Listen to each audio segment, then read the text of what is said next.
बस में चढ़ल सीट न मिलल, सीट न मिलल त रोवे लगल, सीट न मिलल त रोवे लगल। ड्राइवर कहलस आजा हमरे पास, ड्राइवर कहलस आजा हमरे पास।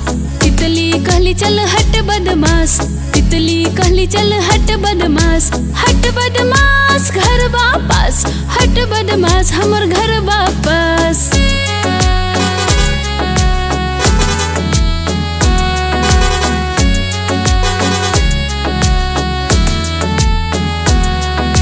तितली उड़ल उड़ न सकल, तितली उड़ल उड़ न सकल। ट्रेन में चढ़ल सीट न मिलल, सीट न मिलल त रोवे लगल, सीट न मिलल त रोवे लगल। बंदर बोलले आजा हमरे पास, बंदर बोलले आजा हमरे पास। तितली कहली चल हट बदमाश, तितली कहली चल हट बदमाश, हट बदमाश हमर घर वापस, हट बदमाश हमर घर वापस।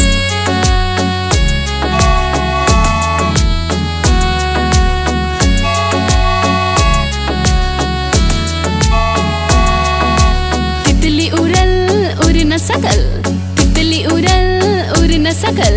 प्लेन में चढ़ल सीट न मिलल, सीट न मिलल त रोवे लगल, सीट न मिलल त रोवे लगल।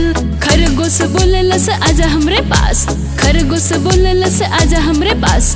तितली कहली हट बदमाश, तितली कहली हट बदमाश, हट बदमाश हमर घर वापस, हट बदमाश हमर घर वापस।